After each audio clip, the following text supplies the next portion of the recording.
Hello दोस्तों, कैसे हो आप सब। उम्मीद है सब अच्छे होंगे। और रीजनिंग का जो आज का टॉपिक है वो परीक्षा के लिए जितना उपयोगी है उतना हमारी डेली लाइफ के लिए, दैनिक जीवन से भी संबंधित है, जुड़ा हुआ है। हमारे जीवन से जुड़ा हुआ ये बहुत ही इंटरेस्टिंग, रोचक एक टॉपिक है जो हमारे परीक्षा में भी आता है। अब कई बच्चे तो वहां पर उनको उलझा के रिश्तों को और खुद से सोल्व करना चाहते हैं, कर लेते हैं, लेकिन कई बच्चे इसमें नहीं कर पाते। उनको समझ नहीं आता कि किस रिश्ते को कैसे हम प्रकट करें। अब उसके समाधान के लिए ये वीडियो है। अगर आप इन रिश्तों में उलझते हो, आपका क्वेश्चन सही नहीं होता, तो आपके लिए ये वीडियो है। अगर आज आप अपनी ये पूरा टाइम, इस वीडियो को पूरा टाइम देंगे, अच्छे से समझेंगे, तो कभी भी आपका क्वेश्चन गलत नहीं हो सकता, इसकी मैं गारंटी देती हूँ आपको। ठीक है। अब बात करें कि रक्त संबंध। रक्त संबंध यानी खूनी रिश्ता, उसमें हमारे शादी से जुड़े रिश्ते भी शामिल किए गए हैं। सारे रिश्तों के ऊपर क्वेश्चन आते हैं। और हमारे परंपरा रही है कि जो हमारे पूर्वज हैं, दादा हैं और परदादा थे, उन सब में कईयों में आदत होती थी कि बच्चों के साथ मजाक किया जाए। वो ठिठोली करते थे और उस ठिठोली में उनके जो प्रश्न होते थे ना, वो इस तरह के होते थे। मेरे पापा भी इस तरह के क्वेश्चन करते थे, तभी मुझे याद है। वो घर पे आके कहते कई बार कि भाई तेरे दादा की बहू का बेटा कहाँ है। तो इस तरह हंसी मजाक में बच्चे सीख भी जाते और साथ में उनका जो मानसिक विकास है वो भी हो रहा है, और मजाक का मजाक। तो आप भी समझ सकते हैं कि जो ये टॉपिक है ये हमारे रिश्तों को समझने का एक जरिया है कि हम किस रिश्ते को कैसे जानेंगे। ठीक है, तो स्टार्ट करते हैं आज का टॉपिक हमारा ब्लड रिलेशन। ब्लड रिलेशन, रक्त संबंध। रक्त संबंध, ठीक है। और इससे पहले दो टॉपिक हम कंप्लीट कोर्स के कर चुके हैं, और आज हम जो करेंगे वो हमारा तीसरा टॉपिक है, और क्लास है हमारी 8। 7 क्लास कर चुके हैं हम। अब इस टॉपिक पर आते हैं सीधा। क्या होता है रक्त संबंध? हमारा अपने माँ बाप से संबंध, उनके अपने माँ बाप से संबंध, हमारा अपने बच्चों से संबंध, हमारे रिश्तेदारों से संबंध, वो सब इसमें आएगा। अब इस विषय को समझने के लिए कुछ महत्वपूर्ण पॉइंट हैं, वो आप समझेंगे। बिल्कुल बेसिक से स्टार्ट करूंगी, आपको कोई कंफ्यूजन नहीं होगा कहीं भी। सबसे पहले आप अपने आप को बीच में माने। ठीक है, ये आप खुद हैं, स्वयं है, स्वयं। इसके ऊपर अब माता पिता का हाथ तो हमारे ऊपर ही रहेगा, हमेशा आशीर्वाद बना रहता है। तो माता पिता हमसे ऊपर वाली पीढ़ी में आएंगे, माता पिता। ठीक है, अब ये पीढ़ी आ गई एक। अब इससे ऊपर इनके माता पिता, यानी हमारे दादा दादी। ठीक है, नाना नानी, नाना नानी, ये आ जाएंगे। अब ये हम खुद हो गए। इससे नीचे अब हमारा आशीर्वाद हम किसके ऊपर रहेंगे? हमारे जो बेटा बेटी हैं उनके। ठीक है, हमारे जो बच्चे हैं उनके। अब इसके नीचे जो हमारे पोता पोती हैं, पोता पोती, नाती नातिन, इस तरह से ये पीढ़ी आ गई। कितनी पीढ़ी हो गई? 5। ये बच्चे में बेटा बेटी। अब बेटा के तो बच्चे क्या कहलाएंगे? पोता पोती, और बेटी के नाती नातिन। हरियाणवी में क्या कहते हैं भाई? द्यूत्या और द्यूती। ठीक है, इंग्लिश की बात करें तो इंग्लिश में क्या कहेंगे? Grand son. ठीक है, ग्रैंडसन या डॉटर। अब यहां पर क्या आ जाएगा? सन या डॉटर आ जाएगा। यहाँ हम खुद हैं, माता पिता फादर मदर, ये grand father grand mother, maternal grand father maternal grand mother. ठीक है, अब ये तो समझ आया कि 5 पीढ़ियां। क्वेश्चन सिर्फ इन 5 पीढ़ियों से ही आएंगे। कोई भी क्वेश्चन होगा इनके आर बार इससे बाहर क्वेश्चन नहीं आएगा। 5 पीढ़ियां समझनी है कि कैसे हैं। अब बात करें, कई बार आता है कि भाई बहन। अब भाई बहन कहाँ हैं, कौन सी पीढ़ी में? इनमें से देखो, वो हमारे साथ वाली पीढ़ी में है, हमारे बराबर हैं। ठीक है, और पति या पत्नी, मेरे पति हैं और कोई लड़का है उसकी पत्नी होगी, तो पति या पत्नी, वो सब क्या है, हमारे बराबर की पीढ़ी में है। तो पीढ़ी यहाँ से हम मानेंगे अपने खुद से 2 पीढ़ी ऊपर 2 पीढ़ी नीचे, इतना ही पढ़ेंगे। उसके बाद आगे तो वैसे नॉलेज लेनी है, वो अलग बात है। पेपर के लिए 5 पीढ़ियां पढ़नी है। अब भाई की पत्नी क्या हो जाएगी, भाभी, तो वो भी इसी पीढ़ी में हो गई। बहन का पति बहनोई। ठीक है, अब इनके बच्चे, भाई भाभी के बच्चे क्या होते हैं, भतीजा भतीजी, तो वो तो हमारे बच्चे हैं, उतनी एज के होंगे, उसी पीढ़ी में होंगे, भतीजा एंड भतीजी। और बहन और बहनोई को और क्या कहते हैं, जीजा भी कहते हैं। ठीक है, इनके बच्चे क्या होंगे, भांजा भांजी।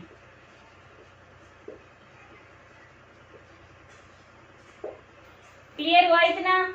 अब माता पिता वाली पीढ़ी में और कौन होंगे?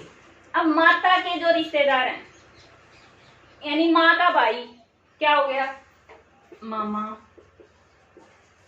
ठीक है, पिता का भाई चाचा, ताऊ। और कौन आ सकता है इसमें, माँ की बहन मौसी, और पिता की बहन बुआ। हो गए। अब इनके जो रिलेशन है वो आ जाएंगे, मामा की मामी, चाचा चाची, ताऊ ताई, मौसी मौसा, बुआ फूफा। तो ये सारे इस पीढ़ी में आ गए, हमसे ऊपर वाली में। अब इससे ऊपर दादा दादी, नाना नानी, ये आ जाएंगे। दादा के भाई हैं, दादी के भाई हैं, वो सब उस पीढ़ी में आते हैं। ठीक है, ये इस तरह से हम ये 5 पीढ़ियों को समझेंगे।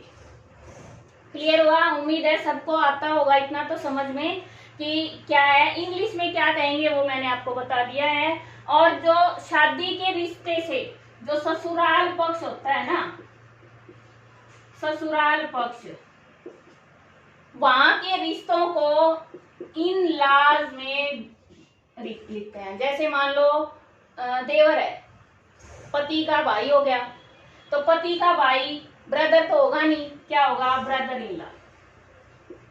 हिंदी में उसको देवर कह देंगे। ठीक है, और इसी तरह से ननद को सिस्टर इन लॉ कह देंगे, साली को सिस्टर इन लॉ, क्योंकि वो आदमी की तरफ से है साली, वो लड़की की तरफ से है ननद, तो उसको सिस्टर इन लॉ करेंगे। इस तरह से रिश्ते होंगे। ससुराल पक्ष में इन लॉ लगा देंगे। सास ससुर को mother in law, father in law.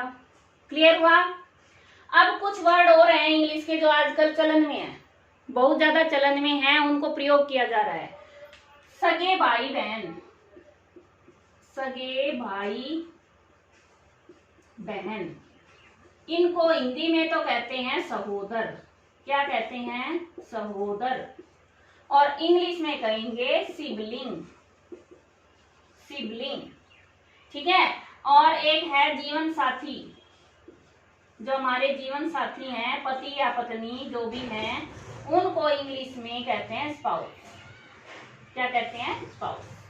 Clear हुआ इतना? और एक वर्ड है जो ये हमारे बुआ है, चाचा है, मामा है, इनके बच्चे, यानी ममेरा भाई बहन, या फिर चाचा चेरा भाई। ठीक है, मौसी का है मौसेरा, बुआ का है फुफेरा, तो जो भी है इंग्लिश में सबको कजन कहते हैं। क्या कहते हैं? कजन। इंग्लिश में सभी को कजन कहते हैं। इसीलिए हिंदी में क्या है, व्यापक अर्थ है। रिश्तों को गहराई से समझा जाता है। और इंग्लिश में उनके लिए एक ही वर्ड यूज कर देते हैं, कजन। सभी कजन है, ठीक है। और हिंदी में हम उनके लिए अलग अलग वर्ड यूज करते हैं। इतना क्लियर हुआ। अब कैसे चार्ट बनाएंगे, पेपर में क्वेश्चन सोल्व कैसे करेंगे वो अब पेपर में क्वेश्चन आएगा, आपको वहां से शुरू करना है, खुद से या कोई व्यक्ति है जिसके रिश्ते बताए जा रहे हैं। तो व्यक्ति खुद है, ये है व्यक्ति स्वयं। अब अगर माँ, पिताजी और हमसे ऊपर वाली पीढ़ी हो तो ऊपर की साइड एक एरो लगा देना। क्या करेंगे, एक एरो ऊपर लगा देंगे, ठीक है। अगर उससे अगली पीढ़ी हो, दादा दादी, नाना नानी, तो 2 एरो लगा देंगे। इससे ही क्लियर हो जाएगा कि 2 पीढ़ी आ गई। अगर हमारे बच्चों की बात हो तो 1 पीढ़ी नीचे एरो लगा देंगे, और पोता पोती की बात हो तो 1 पीढ़ी और कर देंगे। तो 2 पीढ़ी इधर, 2 पीढ़ी इधर, एरो से ऊपर नीचे दिखा देंगे। क्लियर हुआ। अब बात रही हमारे बराबर वाली, भाई बहन को कैसे दिखाएंगे, पति पत्नी को कैसे दिखाएंगे। तो भाई बहन के लिए आप इस एरो का प्रयोग करें, ठीक है, बराबर में है ना वो, तो भाई बहन के लिए इसका प्रयोग करें। और साथ में पति पत्नी के लिए, पति और पत्नी, इक्वलिटी का जमाना है, समानता का अधिकार है। और हमारे समान अधिकार हम किसको देते हैं, हमारे समान अधिकार हम अपनी पति या जो भी अपनी जिसकी पत्नी है हम उसको ही देते हैं। हमारे स्पाउस को, हम जीवन साथी को समान अधिकार देते हैं। इसलिए याद रखना, पति और पत्नी को इक्वल कर देना, ठीक है, बराबर के निशान से दिखा देना। जैसे कह दें कि ए बी की पत्नी है, तो ए बी की पत्नी है, ठीक है, या बी है वो ए का पति है। समझ आया। इस तरह से करेंगे हम पति पत्नी को, इससे करेंगे भाई बहन को, इससे करेंगे बच्चों को, इससे 2 एरो से करेंगे पोता पोती को, और ऊपर हम पीढ़ियां, माता पिता, चाचा चाची, और ये हमारे दादा दादी, नाना नानी। क्लियर हुआ। अब दूसरी बात, कई बार पेपर में कंफ्यूज हो जाते हैं, नाना नानी नहीं दे रखे, यानी मेल फीमेल नहीं दे रखा होता, और आप पूरा क्वेश्चन सोल्व कर लेते हैं, बाद में आखिर में आंसर गलत, भतीजा है भतीजी है क्या है समझ नहीं आता। तो उसके लिए मेल यानी पुरुष, पुरुष के लिए आप प्लस का निशान यूज करें, पुरुष के लिए प्लस लगा लें, और स्त्री के लिए यानी फीमेल के लिए माइनस लगा लें, ठीक है। कैसे, इसी में समझा देती हूँ अभी मैं। मान लो ये है अजय, ये है अजय। अब अजय की माँ, अजय की माँ, यहां हमने माइनस लगा दिया, तो अजय की माँ समझ आ रहा है, माइनस यानी स्त्री, और इससे ऊपर है तो इसकी माँ होगी या चाची होगी, जो भी है क्वेश्चन में देखेंगे हम। तो इसकी माँ बताई मैंने, अजय की माँ डिनोट कर दी, उसका पिता प्लस कर दिया। अब अजय का क्या लगा, नाना, क्योंकि हमें यहाँ देखना है ना प्लस, तो नाना लगा, सीधा आंसर आ गया हमारा। समझ आया। इसी तरह से अजय की बहन, अजय की बहन मान लो सी है, ठीक है, अजय की बहन सी है, तो बहन है तो माइनस लगा दिया। अब हमें बार बार क्वेश्चन में नहीं देखना पड़ेगा कि सी लड़का है या लड़की है, यहाँ पे साथ में निशान लगा लेना। क्लियर हुआ। अब देखो क्वेश्चन कैसे सोल्व करें। एम का पुत्र एन है तथा एन का पुत्र ओ है। अब एम है, एम लिख देंगे, एम का पुत्र, पुत्र है तो नीचे आ जाएगा एन, ठीक है, और ये हो गया प्लस, और एन का पुत्र ओ है, इसका पुत्र ओ है, ये भी प्लस। अब ओ है वो एम से कैसे जुड़ा है, ओ है वो एम से, यहां पर जो पूछा है ना उसको ध्यान से देखना है भाई कि पूछा क्या है। कई बार हम पूरा सोल्व कर लेते हैं, आंसर गलत कर देते हैं, कारण ये होता है इसको पढ़ते नहीं।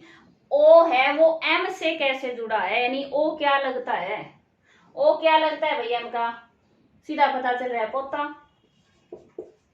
2 पीढ़ी ऊपर हो गया ना, 1 और 2, तो एम तो हो गया दादा, ओ हो गया पोता। क्लियर हुआ, यानी ग्रैंड सन, ठीक है, इंग्लिश में क्या कहेंगे, ग्रैंड सन। नेक्स्ट देखो, यदि तरुण वरुण की माँ के पिता का। अब क्वेश्चन कहाँ से शुरू है? तरुण तो हमें बताना है कौन लगता है, ठीक है। यदि तरुण वरुण का क्या लगता है? वरुण की माँ। अब स्टार्टिंग करने के लिए समझना पड़ेगा कि किस से संबंध बनाएं। तो वरुण की माँ, हमने वरुण ले लिया ये। अब वरुण की माँ, इसकी माँ यहां गई, के पिता। अब इसका पिता यानी इसका क्या हो गया? नाना, ठीक है। साथ लिख लेंगे, जल्दी क्लियर होगा। नाना हो गया। का इकलौता पुत्र है। अब ये तो हो गई इसकी बेटी। पुत्र कौन होगा? पुत्र कौन दिया है इसने? तरुण। अब तरुण वरुण का क्या लगता है? ये जो तरुण है ना, ये वरुण का क्या लगता है? इसका माँ का भाई है। माँ का भाई क्या हो गया? मामा, मैटरनल अंकल। क्लियर हुआ?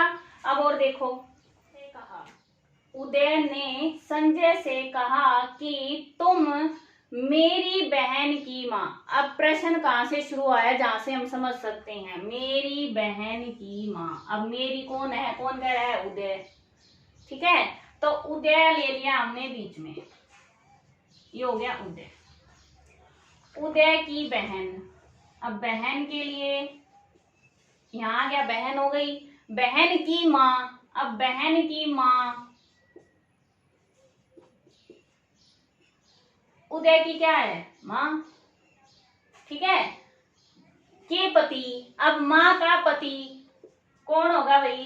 पिता होंगे, पता होगा सबको। और एक बात और कहती हूँ कि पति पत्नी का रिश्ता वास्तव में ही इक्वल होता है। क्यों? क्योंकि ये दोनों एक ही गाड़ी के दो पहिए हैं, और अगर दोनों बराबर नहीं चले ना तो गाड़ी नहीं चल सकती। इसलिए कभी भी एक दूसरे को कम नहीं समझना चाहिए, इक्वल अधिकार देना चाहिए, इक्वलिटी रखनी चाहिए घर में, ठीक है। समान अधिकार है सबको। और यही एक ऐसा रिश्ता है जो मरते दम तक साथ निभाते हैं। जब तक मौत नहीं आती तब तक साथ रहते हैं। कई बार बेटा बेटी उनको छोड़ के चले जाते हैं, लेकिन वो बुढ़ापे में भी साथ रहते हैं। इसलिए पति पत्नी का रिश्ता बहुत ही प्यारा है। मजाक की बात अलग है, क्योंकि हंसने में ही जिंदगी है, और एक दूसरे से मजाक करते रहें, नोक झोंक करते रहें, फिर भी ये रिश्ता सबसे प्यारा होता है, ठीक है। इसलिए अपने पति पत्नी को बराबर का अधिकार दिया करो। आगे क्वेश्चन पे आते हैं भाई। पति की बहन। अब पिता की बहन, इसकी क्या हो गई भाई? बुआ के बेटे। अब इसका बेटा नीचे आ गया, कौन है भाई? संजय है, ठीक है। बहन का बेटा है तो संजय है। अब इसने पूछा है संजय उदय से। अब जो संजय है ना, ये उदय का क्या लगता है? और यहां लगा लो, आंसर यहां देना है। संजय उदय का क्या लगता है? अब क्या लगा भैया? ये इसकी बुआ, बुआ का बेटा, फुफेरा भाई,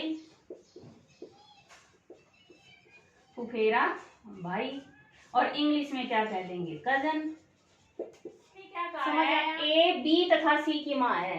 अब जो ए है ना, वो बी और सी की माँ है, ये माँ है, ठीक है। अब हमें नहीं पता इस लाइन से कि भाई सी और बी लड़का है या लड़की है। आगे पढ़ो। डी सी का पति है। अब सी का पति कौन है? डी है। सी का पति डी है, तो डी हो गया प्लस पति है, ये हो गई माइनस, ये इसकी बेटी है, ठीक है। अब ए डी से कैसे संबंधित है? ए है वो डी की क्या लगती है? क्या लगती है भाई? सास। और सास को इंग्लिश में क्या कहेंगे? Mother in law. अब मैं इंग्लिश में साथ साथ क्यों बता रही हूँ? क्योंकि पेपर में कई बार इंग्लिश जो वर्जन है ना, वो तो सही मानते हैं, और हिंदी में अलग अक्षर दे देते हैं। जैसे अभी फुफेरा भाई आया था, उसकी जगह वो कई बार मिस प्रिंट भी हो जाता है, या अकेला भाई दे दिया और कुछ दे दिया। उसमें देखो इंग्लिश में कजन है, कजन पे निशान लगाओ। ऐसे ही मदर इन लॉ पे निशान लगाओ। हमें इंग्लिश में देख के आंसर लगाना है, ठीक है। ये इस टॉपिक में ध्यान रख लेना कि इंग्लिश में आंसर देख के लगाना है कि उसकी सास है, मदर इन लॉ है, तो इंग्लिश वर्जन ही आखिर में वैलिड माना जाता है किसी भी पेपर में। ठीक है, इस क्वेश्चन में क्या पूछा है, ई ए का बेटा है, ये सिर्फ ABCD दे रखी हैं, समझ लो कैसे करना है।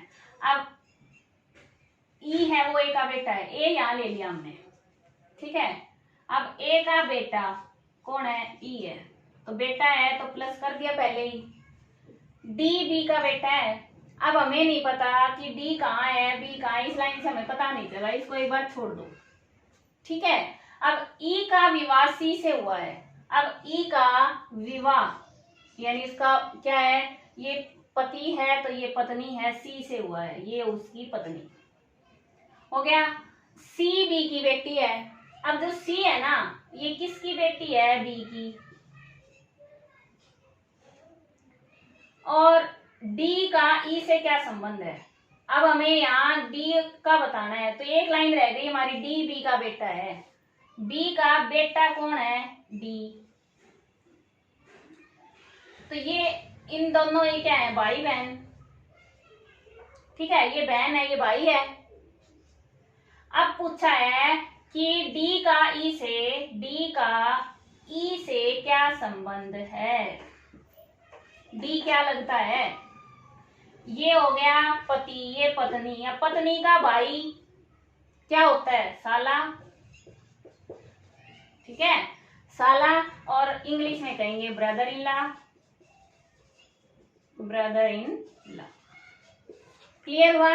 फिर से देखो ये क्वेश्चन, ई ए का बेटा है, ए का बेटा ई है, दूसरी लाइन से समझ नहीं आ रहा उसको एक बार छोड़ दो। तीसरी लाइन देखो, ई का विवाह सी से हुआ है, अब ई का विवाह यानी उसका इक्वल अधिकार किसको है, उसकी पत्नी को, सी से हुआ है। ठीक है, अब सी का क्या है, सी बी की बेटी है, तो सी की ऊपर कौन आ जाएगा, बी। माता है पिता है नहीं पता हमें, लेकिन ये बी की बेटी है, और बी है, अब डी है वो बी का बेटा है, डी है वो बेटा है इसका, ये बेटी ये बेटा, भाई बहन हो गए। अब ई का ये क्या है, सी का पति है, पति, और ये भाई, तो क्या हो गया, ये साला हो गया इसका। और अगर ये पूछ लें कि ई डी का क्या लगेगा, तो ई क्या लगेगा, जीजा। ठीक है, समझ आया, ई लगेगा जीजा, डी लगेगा साला। इस तरह से जो पूछा है उस पर ध्यान देना है, फोकस उस पर होना चाहिए कि आंसर क्या देना है। हमें रिश्ते समझ आ गए कि ये जीजा है ये साला है, लेकिन पूछा किसका है वो ध्यान जरूर देना है। क्लियर हुआ, गलती वही होती है। उम्मीद है ये समझ आया होगा। और इससे आगे कुछ मुश्किल क्वेश्चन आते हैं कि फोटो की तरफ इशारा करते हुए या व्यक्ति की तरफ इशारा करते हुए पूछे जाते हैं क्वेश्चन, वो हम अगली वीडियो में करेंगे क्योंकि काफी लंबी वीडियो हो जाएगी। और अगर आपको समझ आया है, वीडियो पसंद आई है, तो प्लीज लाइक और शेयर करना ना भूलें। और अगर कोई कमी है, कुछ संदेह है, समझ नहीं आया कहीं पे, तो कमेंट में बता दें, अगली वीडियो में आपको बता दिया जाएगा। ठीक है, मिलते हैं नेक्स्ट वीडियो में। आपका दिन शुभ हो, धन्यवाद। और अपने रिश्तों से जुड़े रहें, यही हमारी परंपरा भी है और हमारी सभ्यता भी है।